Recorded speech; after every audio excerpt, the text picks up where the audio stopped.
السلام عليكم ورحمة الله وبركاته. وعليكم السلام ورحمة الله وبركاته. আপনারা সকলে কেমন আছেন? আলহামদুলিল্লাহ, আপনি কেমন আছেন? আলহামদুলিল্লাহ আলহামদুলিল্লাহ আলহামদুলিল্লাহ নাহমাদুহু ওয়া নাস্তাঈনুহু ওয়া নাস্তাগফিরুহু ওয়া নুসাল্লি আলা রাসূলিহিল কারীম আম্মা বা'দ। সমস্ত প্রশংসা সমস্ত তারিফ মহান রব্বুল আলামিনের জন্য, যিনি আমাদের এই রমজান মাস জালসা আমাদের কিছুদিন হলো ফেব্রুয়ারি মাস পর্যন্ত আমাদের আজ রমজান পর রোজা ঈদের পর আমরা অনেক দিন পর এই আঞ্জমান ঘুরতে পেরেছি। আল্লাহ তাআলা চাইলে আজ আমাদেরকে বিভিন্ন কাজে ব্যস্ত হতে পারতেন। আল্লাহ তাআলা চাইলে আজ আমাদের মাদ্রাসা থেকে কেড়ে নিতে পারতেন, কিন্তু আমাদের বিভিন্ন জায়গা থেকে, বিভিন্ন গ্রাম থেকে, বিভিন্ন জেলা থেকে আমাদেরকে এই মাদ্রাসায় বেছে বেছে তিনি কবুল করে আমাদেরকে এই মাদ্রাসায় নিয়ে এসেছেন। তাই আমরা সকলে সেই মহান রব্বুল আলামিনের জন্য শুকরিয়া আদায় করি। সকলে বলি আলহামদুলিল্লাহ। আমাকে আঞ্জুমান থেকে দেওয়া হয়েছে কুরবানি ওয়াজ। কুরবানির সওয়াব অনেক বেশি।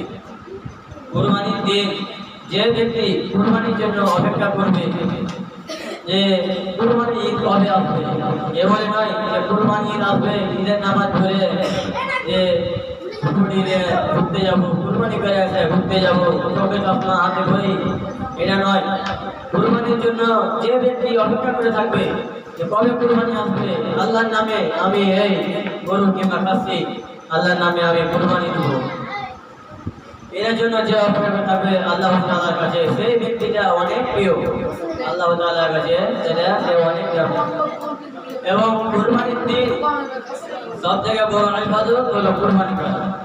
আপনি কুরবানির দিন কুরবানির নামাজ পড়ে গেছে, কুরবানি না দিয়ে আপনি গোটা দিন কোরআন পড়ে গেলেন, নামাজ পড়ে গেলেন, এই ইবাদতের থেকে কুরবানির দিন কুরবানি দেওয়াটা সব থেকে বড় ইবাদত। কুরবানি দিন যে গরু কিংবা খাসি এবং সোয়া দিয়ে কুরবানি দেওয়া হবে, সেই গরু কিংবা খাসি গজে এবং সে অস্ত্রটা দিলে যখন কাটা হবে, সে কাটা রক্তটা যখন মাটিতে পড়ার আগেই আল্লাহ তাআলার দরবারে আল্লাহ তাআলার কাছে সেই কুরবানিটা কবুল হয়ে যাবে। সুবহানাল্লাহ। একটা ফোঁটা সে রক্তে পড়া করতে কত লাগে? 1 থেকে 1.5 সেকেন্ড। আল্লাহ তাআলার কাছে তার আগে সেই কুরবানিটি কবুল হয়ে যাবে। চিন্তা করুন, আল্লাহ তাআলা আমাদের জন্য এর থেকে বড় সৌভাগ্যবান কি আর আছে? কুরবানির দিন 1 সেকেন্ডও লাগে না আল্লাহ তাআলার কাছে কুরবানিটা কবুল হয়ে যাবে। আল্লাহ বলে ফসলি লিরাব্বিকা ওয়ানহার, আগে আল্লাহকে রাজি খুশি করার জন্য নামাজ পূরণ করো, তারপরে কুরবানি করো। আপনি যদি আগে নামাজ পূরণ না করে যে আমি কুরবানি করে আপনার এই কুরবানিটা পাও, বেকার হবে, এই কুরবানিটা কবুল হবে না। তাহলে আগে আপনাকে নামাজ পূরণ করতে হবে, নামাজ পড়ে আল্লাহ তাআলার কাছে দোয়া করে, যে কুরবানির নামে দোয়া করে আল্লাহর কাছে কিছু চেয়ে তারপরে কুরবানি করতে হবে। আপনি যদি নামাজ না পড়ে কুরবানি করতে লাগে, আপনার এই কুরবানি জীবনে কবুল হবে। তাহলে আমাদের আগে নামাজ পড়তে হবে, তারপরে কুরবানি করতে হবে। এই কুরবানির দিন এই কুরবানি করা হাজার হাজার লক্ষ লক্ষ সওয়াব, যে সওয়াব সকাল থেকে সন্ধ্যা পর্যন্ত গুনতে গেলে শেষ করতে পারবে না, কখনোই শেষ করতে পারবে না।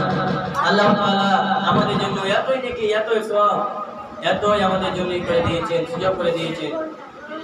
তাই আমরা আগে 5 ওয়াক্ত নামাজ পড়বো, তারপরে আল্লাহ তাআলার কাছে দোয়া করব, এবং ঈদের দিন নামাজ পড়ে আল্লাহর কাছে দোয়া করে কিছু চাইবো যে আমরা কুরবানির মাঠে গিয়ে কুরবানি করবো।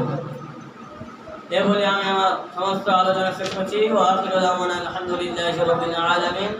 আসসালামু আলাইকুম ওয়া রাহমাতুল্লাহি ওয়া বারাকাতুহু।